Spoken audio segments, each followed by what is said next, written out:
लगता है धाड़ पड़ गई। सेठ जी, अबे 1000 बार तुझसे कहा है कि जब मैं भगवान के साथ बात करता हूँ तो बीच में मत बोला कर। भगवान ही दरवाजे पर आए हैं। ऐसा क्या? ये भगवान है?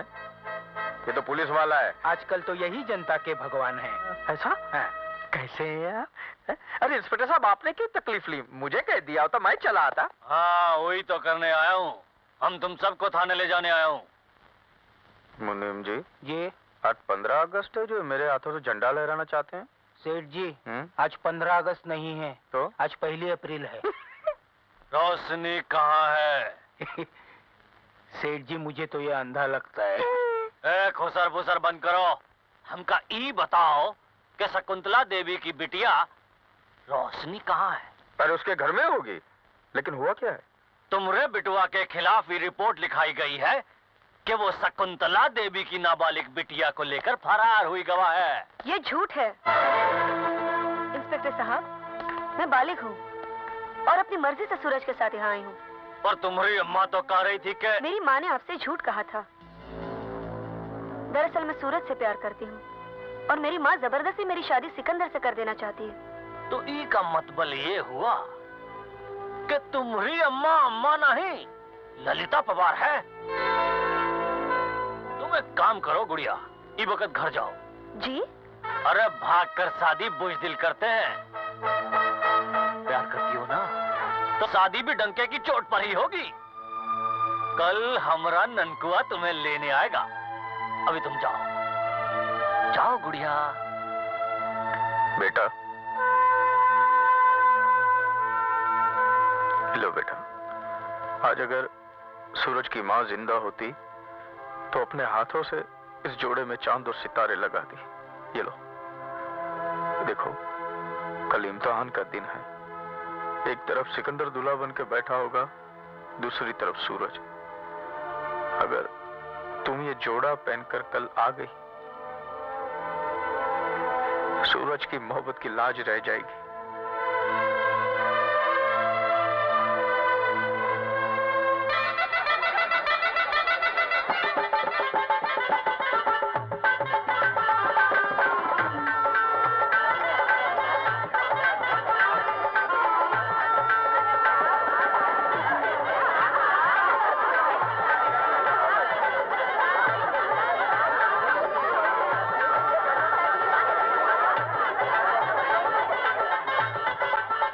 इससे कोई फायदा नहीं बुआ जी, अभी भी वक्त है, शादी रोक दीजिए, वरना तुम्हारी। अपनी नसीहत अपने पास रखो।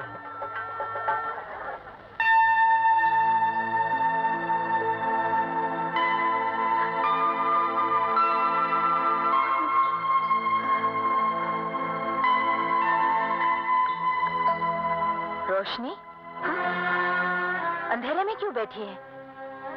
खुद ही रोशनी से उसकी रोशनी छीनकर उससे पूछ रही है कि अंधेरे में क्यों बैठी हो।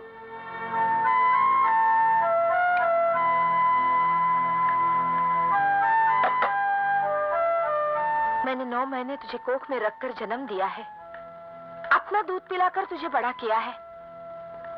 क्या मुझे इतना भी हक नहीं कि तेरी शादी का फैसला कर सकूं? आप हक नहीं मांग रही हैं, अपने दूध की कीमत वसूल कर रही है। हक या कीमत तुम जो भी समझो, बारात आने वाली है, तुम सुहाग का जोड़ा पहनकर नीचे आ जाना। सुहाग का जोड़ा या कफन?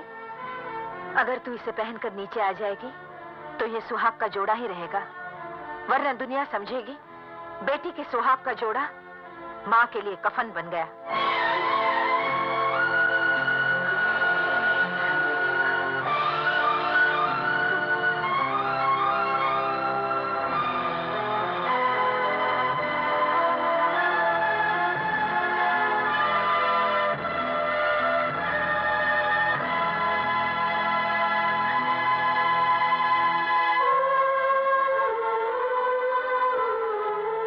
अगर तू इसे पहनकर नीचे आ जाएगी तो ये सुहाग का जोड़ा ही रहेगा, वरना दुनिया समझेगी बेटी के सुहाग का जोड़ा माँ के लिए कफन बन गया।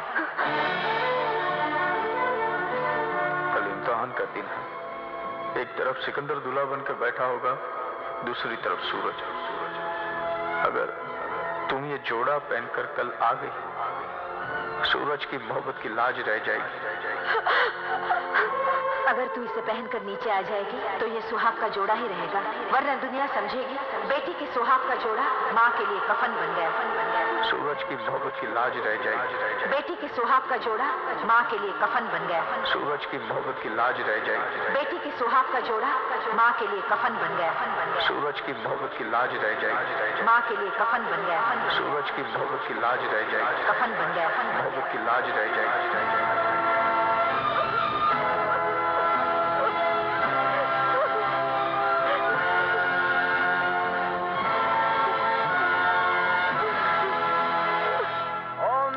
मंगल मांगले शिवे सर्वा साधके चरणे त्र्यंबके गौरी नारायणी नमोस्तुते। ओम नमः शिवाय। हाँ जी, शुभ मुहूर्त निकला जा रहा है, कन्या को बुलाइए। चन्नू, रोशनी को लेकर आओ। ठहरिए।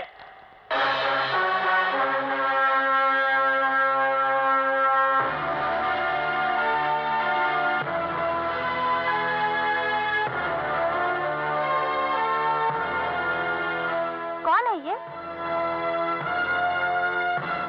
आंटी, आप सिर्फ ऑर्डर दीजिए, मेरे आदमी से 1 मिनट में ठिकाने लगा देंगे।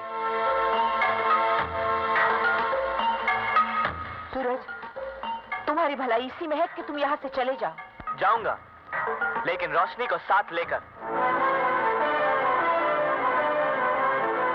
शायद तुझे अपनी जिंदगी प्यारी नहीं। जिंदगी प्यारी होती तो यहाँ मौत से खेलने नहीं आता। मैं कहती हूँ रुक जाओ, वरना क्या करेंगी आप? आप मेरा सीना बारूद के एक धमाके से छल्ली कर देंगी? आपके ये कुत्ते मेरे जिस्म की बोटियां नोच खाएंगे? बस यही ना? मुझे मौत से ना डराइए, मैं सर पर कफन बांधकर ही यहाँ आया हूँ। मोहब्बत के दावे तुम पहले भी कर चुके हो, लेकिन हमेशा तुम्हारी हार हुई है। जिसे आपने हार समझा था वो कामयाबी की तरफ मेरा पहला कदम था, और आज मेरी मंजिल मेरे सामने खड़ी है।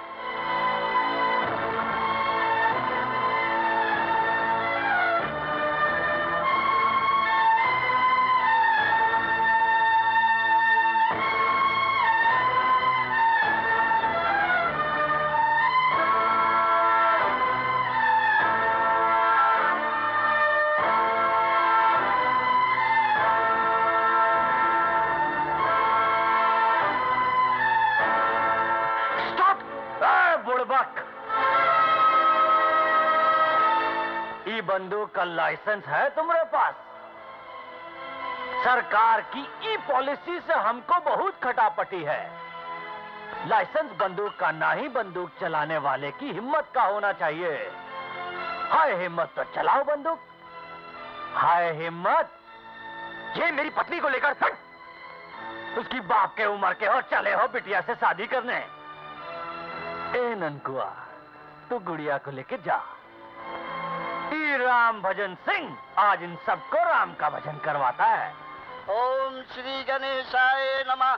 ओम मंगलम भगवान विष्णु मंगलम गरुड़ ध्वज मंगलम कुंडलिकक्ष मंगलाय तनोहरि। अब आप लोग उठिए और एक दूसरे के गले में वरमाला पहनाइए।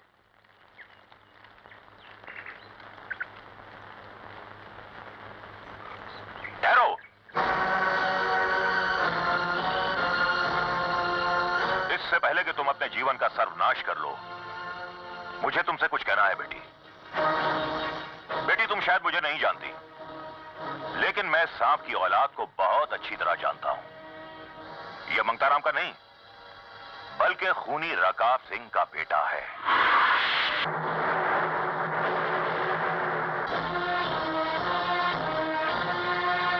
क्या वही रकाब सिंह जो मेरे पिताजी का कातिल था? हाँ बेटी, इसके बाप के डसने से तुम्हारी मां भरी जवानी में विधवा हो गई। तुम्हारा जन्म भी नहीं हुआ था और तुम यतीम बना दी गई। ये झूठ है। सूरज मेरा बेटा है। गोद लेने से खून नहीं बदल जाता मंगताराम। ये तुम्हारा नहीं, बल्कि खूनी रकाब सिंह का खून है, जिसने महज 500 रुपयों के लिए अपने मालिक सेठ मोहन लाल का सीना चीर दिया था। अगर तुम्हें मेरी बात पर भरोसा नहीं है, तो यह अखबार इस बात का सबूत है कि तुम्हारे पिता सेठ मोहन लाल का कत्ल इसके बाप रकाब सिंह ने किया था। ये फाइल गौर से देखो, ये इसमें साफ साफ लिखा है कि सूरज ही खूनी रकाब सिंह का बेटा है, जिसे इस मंगताराम ने गोद लिया था। सूरज ही तुम्हारे बाप के हत्यारे का बेटा है। सूरज के बाप ने तुमसे तुम्हारे बाप को छीना है। कि क्या तुम ये चाहती हो कि मरने के बाद भी तुम्हारे पिता की आत्मा तड़पती रहे, भटकती रहे, सिसकती रहे, कोसती रहे? कि ऐसी औलाद से बेऔलाद अच्छा था। जिस खूनी ने अपने नाखूनों से तुम्हारी मां के माथे के सिंदूर को खुरच डाला, क्या उसी को तुम अपनी मां की छाती पर बिठा देना चाहती हो? बोलो बेटी, जवाब दो। क्या जवाब है मेरे सवालों का तुम्हारे पास? बोलो।